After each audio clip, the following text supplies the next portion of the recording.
சற்று முன் கிடைக்கப்பெற்ற மிக மிக முக்கியமான செய்தி ஒன்று வெளியாகி உள்ளது. அதிமுகவின் முன்னாள் அமைச்சர் ஜெயக்குமார் அவர்களது ஆடியோ சமூக வலைதளங்களில் வைரலாக பரவி வருகிறது. அதிமுக பாஜகவுடன் கூட்டணி வைத்தது எனக்கு சுத்தமாக பிடிக்கவில்லை, நிச்சயம் அதிமுக தோல்வியை தான் தழுவும் என்று ஜெயக்குமார் அவர்கள் தனது ஆதரவாளர்களுடன் கூறியுள்ளார்.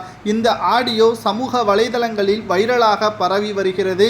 ஜெயக்குமார் அவர்கள் கடந்த மார்ச் 22 கடைசியாக செய்தியாளர்களது சந்திப்பின் பொழுது அதிமுகவின் பொதுச் செயலாளர் எடப்பாடி பழனிசாமி அவர்கள் டெல்லிக்கு சென்றது அதிமுகவின் அலுவலகத்தை பார்வையிடுவதற்குத்தானே தவிர எந்த ஒரு கூட்டணி பற்றியான பேச்சுவார்த்தைக்கு இடமே கிடையாது. ஒருபோதும் அதிமுக பாஜகவுடன் கூட்டணி வைக்காது என்பதையும் தெள்ளத்தெளிவாக தெரிவித்துவிட்டார். ஆனால் ஜெயக்குமார் பேசியதற்கு மாறாக தான் எடப்பாடி பழனிசாமி அவர்கள் டெல்லிக்கு சென்று அதிமுகவின் அலுவலகத்தை பார்வையிட்டு நேரடியாக உள்துறை அமைச்சர் அமித்ஷா அவர்களை சந்தித்து கூட்டணி பற்றியான பேச்சுவார்த்தை நடத்தியதாகவும் KP முனுசாமி, தங்கமணி, வேலுமணி மற்றும் அதிமுகவின் மாநிலங்களவை உறுப்பினராக இருக்கக்கூடிய தம்பிதுரையும் இதில் கலந்துள்ளார்கள். தற்பொழுது கூட்டணியும் உறுதி செய்யப்பட்டு விட்டது. ஆனால் இதை பற்றி ஜெயக்குமார் அவர்கள் செய்தியாளர்களது சந்திப்பை நடத்தாமல் இருக்கிறார். மேலும் எடப்பாடி பழனிசாமியை விட அதிக அளவு செய்தியாளர்களது சந்திப்பை நடத்தக்கூடியது ஜெயக்குமார் தான்.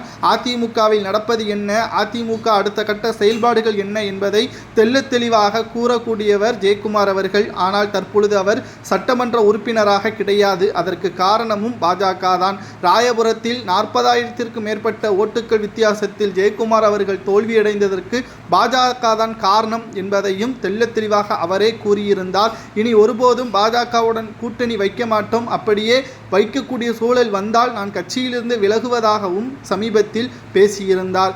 இந்த நிலையில்தான் தனது ஆதரவாளர்களுடன் அதிமுக கூட்டணி வைத்துவிட்டது பாஜகவுடன், நான் இனிமேல் அதிமுகவில் போவது கிடையாது, நிச்சயம் தோல்வி அடையக்கூடிய கட்சியில் நான் எதற்கு இருக்க வேண்டும், என்னுடன் எந்த ஒரு நிர்வாகிகளும் பேசவில்லை, நான் அதிமுக பாஜக கூட்டணியை நிச்சயமாக வெறுக்கிறேன். இதுவரை பாஜக நோட்டாவுடன் தான் மோதிக்கொண்டது, திடீரென்று பாஜகவிற்கு செல்வாக்கு எப்படி வந்தது என்பதையும் ஜெயக்குமார் அவர்கள் தனது ஆதரவாளர்களுடன் கூறியுள்ளார்.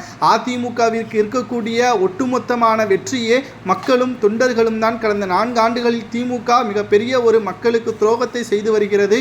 தற்பொழுது அதை வைத்து பிரச்சாரம் செய்தாலே அதிமுக வெற்றியடைந்துவிடும். ஆனால் தேவையில்லாமல் பாஜகவுடன் கூட்டணி வைப்பதால் அதிமுக வெற்றியடையக்கூடிய வாய்ப்பையும் தற்பொழுது கையிழந்து விட்டது என்றும், இதனால் அதிமுக வெற்றியடைவது வாய்ப்பே கிடையாது என்று தனது ஆதரவாளர்களுடன் பேசியிருக்கக்கூடிய ஆடியோ எடப்பாடிக்கு அதிர்ச்சி ஏற்படுத்தியுள்ளது.